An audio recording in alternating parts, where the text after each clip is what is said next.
Okay. How you doing? Yeah? You're doing good. You're looking good. Right, okay, so this is the, what is it? September 2021 episode of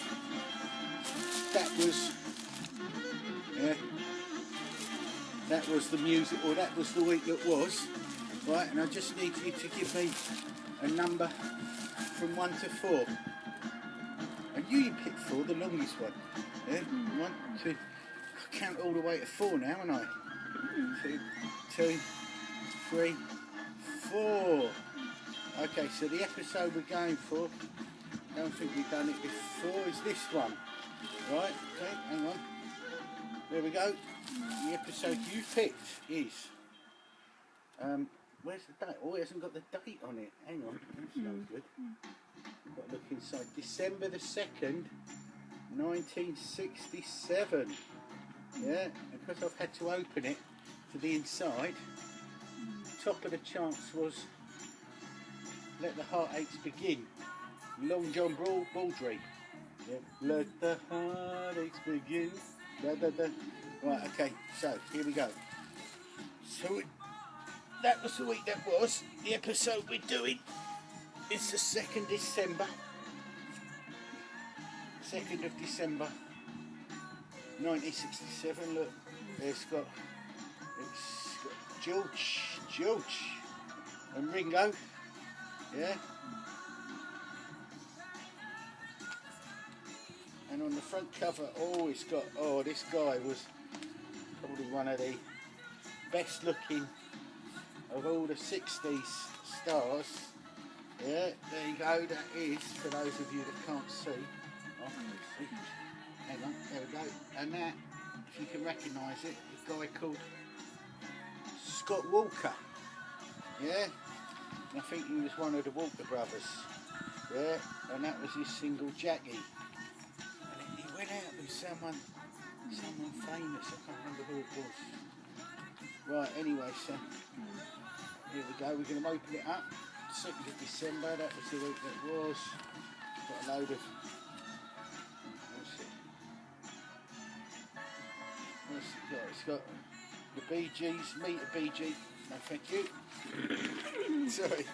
And it's got a picture there, I'm not sure who that is. Well, that is Ringo, but I'm not sure, it's like the Beatles again. Yeah, I'll show you that. There we go.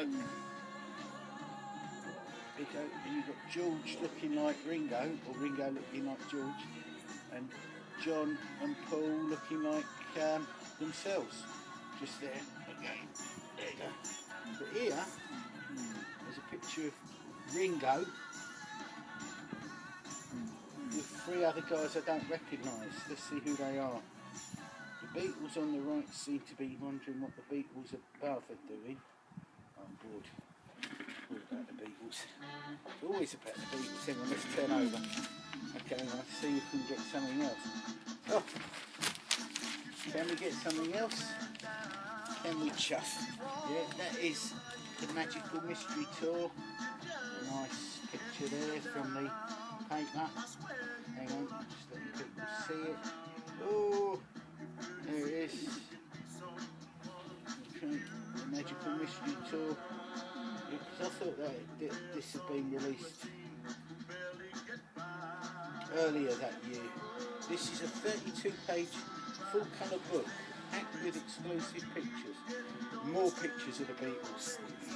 So basically, look, we've done the first 4 pages of the New Musical Express, yeah, and every single page, yeah, has got the Beatles on, yeah. Apart from one page which has got Bee Gee on, Meet a Bee Gee. Yeah. So the first 4 pages just about the Beatles, and there's a little bit on G. Pitney, yeah, but it's pretty much all about the Beatles, and it's advertising 32 pages of more pictures of the Beatles. So let's turn over and see if we can get something other than, oh, the Beatles have just torn that. Oh, that's a lovely picture as well. Oh, well. teach me to gob off about the Beatles, doesn't it? Oh, hang on, this is interesting. What have we got here? There we go, there's a little ad there. Yeah, page 5 I think it is. There's Lulu. Looking great, as ever. And then there's also an advert here for working conditions are better in the army. Yeah? This is Maurice Peters, 23, of Wingham, Kent. Yeah, so this is Maurice Peters, 23 years old in 1967. Well, he was born in 1944. Yeah, so he's old enough to be. He's old enough to be the drummer for a Who, for the Who. Yeah.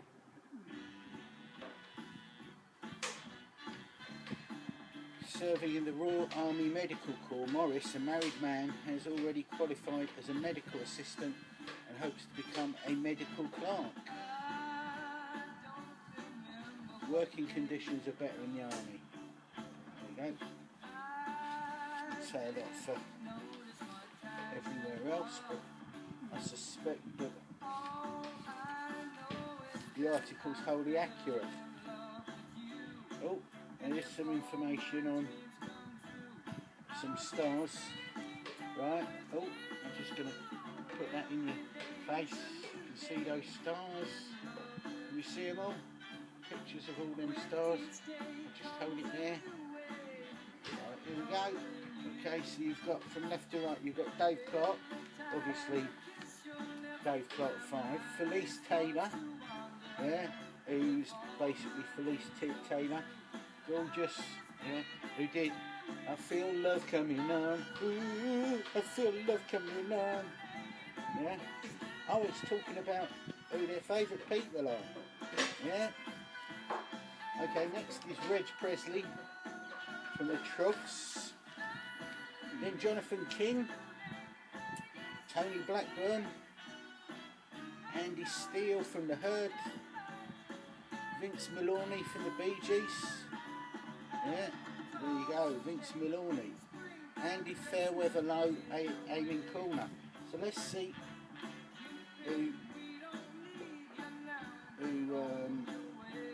let's go for Tony Blackburn. His top male singer is Stevie Wonder. Top girl singer Diana Ross. Top musical personality Elvis Presley. Top group the Beatles. Again, look, I'm trying to turn it to a page that don't have the Beatles on, but let's see what Andy Fairweather Low goes for. Aiming Corner. His top male singer is Otis Redding. Quality. And then Carla Thomas, who had a hit with B-A-B-Y, baby, but she did a lot more than that. She did some great records, many of which most people won't have heard, but they're really, really cool. Because she gets remembered for B-A-B-Y, baby. Right, Andy Fairweather, okay, his favourite musical personality is Tom Jones. Top group, the Beatles. Top male singer, Tom Jones. Our world section, British artists only. Oh right, so that don't. Right, I've got it. I understand how this works now. Oh, let's see. Instrumental unit. Who's he going for? Northern Dance Orchestra. Andy Steele of the Herd. Who's that guy there? He went for Brian Auger. Yeah. And Brian Auger. He featured on a lot because he was with the Trinity, wasn't he? Julie Driscoll, but he was a keys man, yeah, organ, yeah, and he did a wicked record with who was it? Chris Barber's soul band. It was Chris Barber who was trapped, wasn't it? But then he had an epiphany in the mid-60s and he started doing some soul stuff as well. Like proper mod stuff, and he did this big tune called Morning Train with not Tony Cromley, he was a drummer, Ronnie Scott on tenor sax, called Morning Train, brilliant. and Brian Auger on keys. Yeah. Right, anyway, so that's enough of that. Right, who are they? Oh, I don't know. Right, let's turn it on to the next page. Oh, this is, oh, for those of you that, look, this is the herd's Peter Frampton. There you go, Peter Frampton. Who I'm pretty sure, which I'm pretty sure, there you go, so Peter Frampton again, good looking lad. Yeah, and he was with a band, funnily enough, there's a link to the Rolling Stones here. He was with a band early days, pre-Herd. He was with a band called The Preachers, and The Preachers were an early, I think it's around 1965. So he would have been about 14, 15, something like that. Peter Frampton, and it was bassist from Rolling Stones who took The Preachers under his wing and produced one or two singles for them. I mean, no one's heard of The Preachers because this is pre anyone knowing who Peter Frampton was, but it was, what's his name, the bassist for the Stones, Bill Wyman, yeah? So 65, the Stones are now pretty much vying for the biggest band in the world spot, second only to the Beatles, although that's debatable. And so Bill Wyman, just out of his teens really, he turns his hand to a bit of production, a bit of management, and he goes for this unknown band, The Preachers. And Peter Frampton was, I'm sure he was part of this band, The Preachers, producer, and they did, what was the single they did? What was it? I know the B-side is wicked, it's called Too Old in the Head. Brilliant, yeah? I can't remember what the A-side was, but it's by The Preachers, produced by, I'm pretty sure it's the bassist from the Stones, Bill Wyman. So that's Peter Frampton. Let's see what the paper says. Just recently you finished your first concert tour of Britain. Was it everything you expected? Peter's answer, much, much more.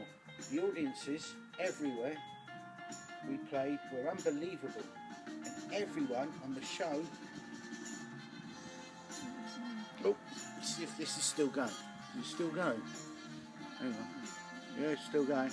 Peter Frampton. Let's have a look.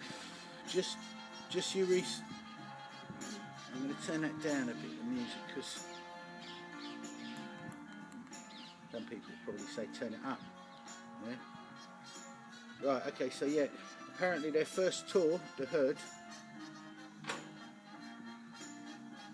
everywhere they played were unbelievable. Everyone on the show was so friendly. We couldn't have asked for a better bunch of people. Right. How would you describe yourself as a person? This is Peter Frampton. I'm fairly serious-minded, and I think I'm very self-conscious. I haven't a clue about clothes, and I think this makes me rather shy. I haven't got a clue about clothes. I think it makes me rather shy. Right, if something upsets me, then I lose my temper fairly quickly. That's Peter Frampton, yeah, so... Yeah, no need to get the dogs out just yet. I worry a lot about that's Peter Frampton again. There's no anxiety there, yeah. Well, it probably is a bit, but it's Peter Frampton. He's saying he worries a lot about little things. Oh yes, and I'm also a again, Peter Frampton is saying he's a hypochondriac. There you go, so that sounds bad. Let's send the dogs out. He was convinced he had pneumonia a couple of weeks ago. That about sums him up. Well, he says sums me up, but what else?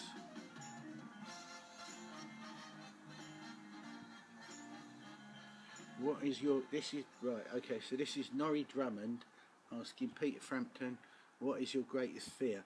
And his response is breaking an arm and dying, in that order. Yeah. Obviously breaking an arm so you couldn't play guitar.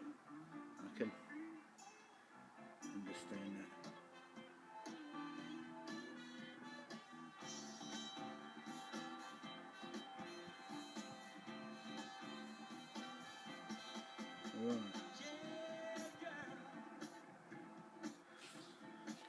Yeah, so that was question time with the Herds of Peter Frampton. Yeah, could have done more. He said he don't like yes men. Yeah, people that laugh at stuff where he's not being funny. Okay, it's also advertising. Hang on, there we go. You got Skip Butterfly or Bifferfly. I'm sure that Biffity, Skip Biffity, Happy Land. Yeah, and for those of you that don't know, Skip Biffity, 1967, because I've never heard of them. Maybe I should have done. It's got Tom Jackman, John Turnbull, Graham Bell, Colin Gibson, Mick Gallagher. Yeah, cool bunch of lads. Yeah. And above you got the Spectrum, who won that one. I don't know them personally, but they released, I think they're on RCA, yeah, they're on RCA Victor, and they released a record called, sorry? Yeah, you just help yourself. Yeah, no worries. I left a few of the orange ones for you. Yeah? I'll just have in the fizzy water. The lemon are quite nice. Anyway, look, you got the Spectrum, Bill Chambers, Anthony Judd, Keith Forsey, Tony Atkins, and Colin Forsey. So I presume that Keith and Colin were brothers. Yeah. Spectrum, yeah. So they released a record called Portobello Road, which I got and I bought because it mentioned the word Portobello Road, but I don't really like it. Oh, torn a page again. That's bad. Good job these are. Right, hang on. Oh. Oh, hang on, let's turn over, we're getting there. So what have we got in here? On here, mentions the Herd again. Oh, Direction. Direction was quite a good soul label, yeah? And it had, I think it had Johnny Johnson, the Bandwagon, Jimmy Robbins, I Can't Please You, big Northern Soul tune, yeah? And it's got, yeah, so it mentions the releases on Direction. Direction, I think, was a subsidiary of CBS. Yeah. Okay, and you got Peaches and Herb. Yeah. There you go. This is 67. You see Peaches and Herb. I'm presuming Herb was the bloke and Peaches is the girl. Yeah. I hope that's all right to say. Yeah. So I'm presuming that's Peaches and I'm presuming that's Herb, and if I got it wrong then sorry. That's 67, Love is Strange, yeah? I hope that's not the same tune as, who was it? Emsley Morris or Sir Phil Pratt. Love is Strange, yeah, which is a reggae tune. It's got to be something different. But Peaches and Herb, they had quite a big career, and they went on in the 70s, they had a big hit with, do you remember it? Reunited, cause it feels so good. So yeah, so those of you that don't know what Peaches and Herb look like, that's them in the early days. Funnily enough, at the same time on Direction, yeah, the Mickey Finn, yeah, who were one of the most sought after freakbeat bands of them all, yeah. They released Garden of My Mind, yeah, at the same time. And for those of you that don't know Garden of My Mind, the Mickey Finn, you should really check it out because it is mental, yeah. It's absolutely up there as one of the greatest freakbeat mod site tunes of all times. It really is. It's wicked, yeah. So that was also on Direction. What else have we got? Muriel Mathieu, who I like, French girl, yeah, very good singer, brilliant. Who else have we got? Oh, this article here on Georgie Fame, who's carrying a gun, hoodlum. There we go. Can we see that? Can you see that? Georgie Fame, he's got a gun. He's got a gun. Yeah, and he's in Hoodlum, which I presume is a movie. Yeah. Oh no, it's because Georgie Fame can't miss with this. The Ballad of Bonnie and Clyde, which released on CBS. Beware of the Dog. Inspired by the tremendous success of the film, presumably the Bonnie and Clyde. Georgie Fame comes up with a capsule synopsis of the movie, set to a jaunty good time beat and peppered with sound effects of machine guns, cars and police sirens. The tune is a catchy... Oh, they're just going on about how catchy the tune is. Yeah. And the flip is an R&B kick, snappy instrumental highlighting Georgie's prowess as an exponent of the organ. Punchy brass backing.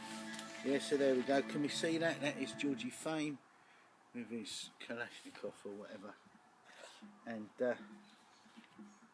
he also released around that time on CBS a record called Somebody Stole My Thunder, which is brilliant. So for those of you that like Georgie Fame but don't know Somebody Stole My Thunder, you should really check it out, because it's up there as, again, one of the greatest mod R&B tunes of them all.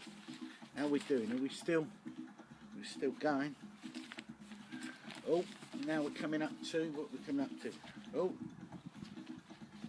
the Electric Prunes, chart shots. Let's have a look at the Frankie McBride sings his. That's for those of you that don't know who Frankie McBride is. There he is. That's Frankie McBride. You see him? Okay. So the tunes. What have we got? We mentioned Let the Heartaches Begin, Long John Baldry.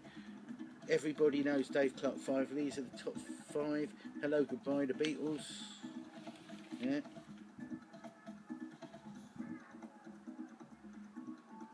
Foundation's Baby Now That I Found You, which got knocked off the #1 spot. Oh. Trying to see something that's obscure that people... I Can See for Miles got to number 15. Yeah, hard to believe, isn't it? Yeah, nowadays. Yeah, how big a tune it is, but The Who never had a #1 in the UK. Yeah.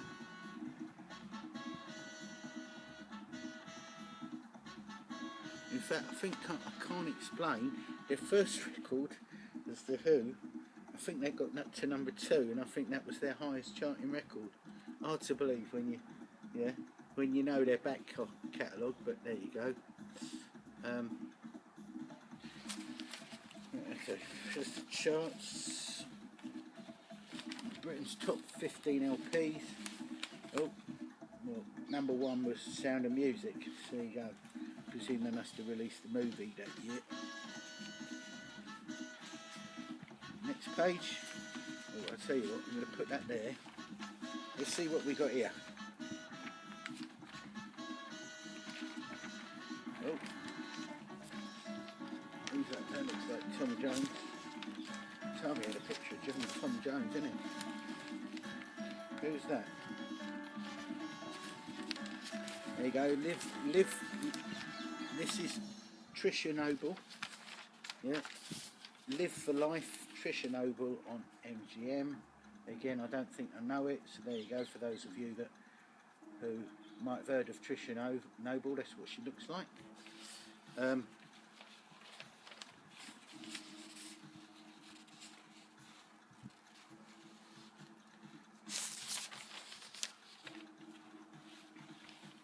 Apparently Long John Baldry's going to play a Sinatra role. This is 1967, by the way.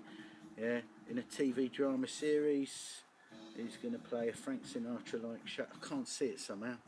Long John Baldry as Frank Sinatra. Oh, there you go. Can't see it. Probably because it never happened. Yeah.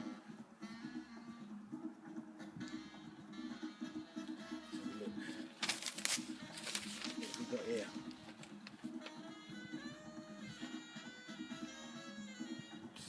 Trying to find Burden.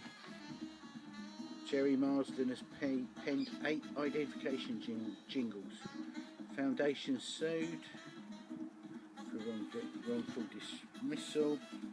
Decca keeps popping each week. Decca keeps popping. Popliners. Chart Who's Who. That's weird because we saw them. There you go. Who's Who? That's weird because we saw them this weekend.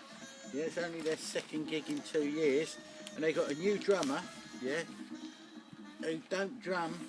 He don't drum like Keith Moon.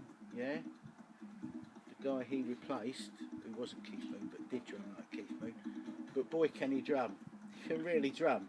Yeah, real powerhouse. Yeah. Yeah, so we saw them. No, it was good. We saw them the Friday just gone. Chart Who's Who in Radio 1 shows. There you go. It's a Chart Who's Who in Radio 1 shows. You see that? Chart Who's Who in Radio. I've just got to read a little bit of that. The Kinks, the Trogs, the Zombies, Freddie and the Dreamers, Susan Morn. Gorgeous. And the New Faces are among artists guesting in Radio 1's Jimmy Young show every morning. Oh, I can't be bothered to read the rest of it. Tom Jones, he's doing a tour.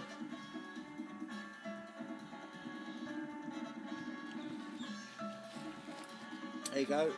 You'll find the world's greatest drums in the great catalogue. That's the Premier catalogue. And I'm sure you used to use, Keith Moon used to use Premier, didn't he? Yeah. Cream's Ginger Baker collapses.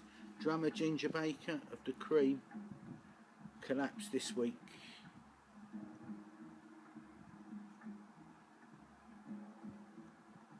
He's got an ulcer.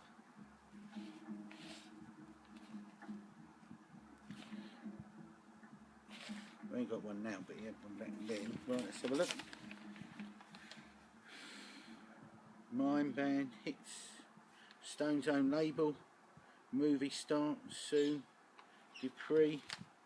Right, I think that's it. Shall we stop it there? Oh, Freddie Scott. Decca. For those that don't know Freddie Scott is great. Yeah, he released. Could be the other side. He released a record on Decca 1967 called He Ain't Gonna Give You None. Check out Run Joe Run. Yeah, by what's his name? Freddie Scott. Quality. There you go.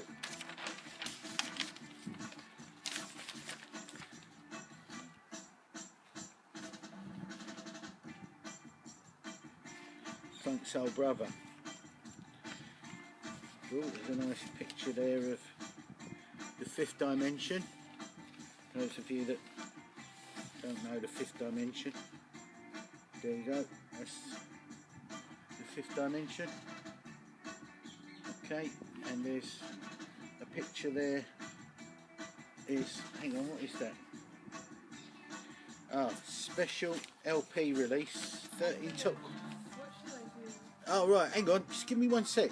Almost finished. Is the is the washing? Yeah, it's finished now. Do you want to put it in the? Cheers, thanks. Yeah, you're right with that. Is it? Oh, have you done it? Has it started? Yeah. All right then, hang on. It won't be a sec. Right, so there we go. Look, David Frost. I'm going to stop it now, but David Frost there introduces a Christmas record for Oxfam. So this is David Frost.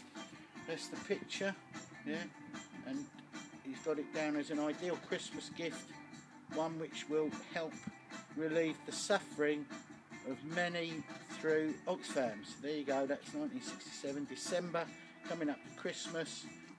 David Frost releasing or introducing a Christmas record for Oxfam, and the record is. Let's have a look. I saw 3 ships, Good King Wenceslas, Silent Night, while shepherds watched their flocks by night, Once in Royal David's City, Away in a Manger, The Holly and the Ivy, We Three Kings. That's probably why no one remembers the album, yeah? Okay, so there we go. He released a Christmas album with some cool hits on. I think maybe if they've got Ammon B3, some horns, yeah, some brass, yeah, and then gave it a bit of a swingy, jazzy, funky, yeah, plug-in on a few of them shows like That Was the Week That Was, which was David Frost, yeah. It might have got a bit more airplay. So there you go. David Frost introduces a Christmas record for Oxfam, an ideal Christmas gift, one which will help relieve the suffering of many through Oxfam. SPL 155. We're going to stop there. That's it. Right. Okay. So that was the week that was for the 2nd of December 1967. Thank you. That's it. Hang on, baby. Little wave. Yeah? No. Was that alright? Shall I stop it now? Let me stop it. Hang on. Hello, baby. Hello. Little smiley. Where's the smiley? Is it there? Is it? Yeah? Yappy? Why yappy? Hello. Hello. Right, I stop it. That was the week that was.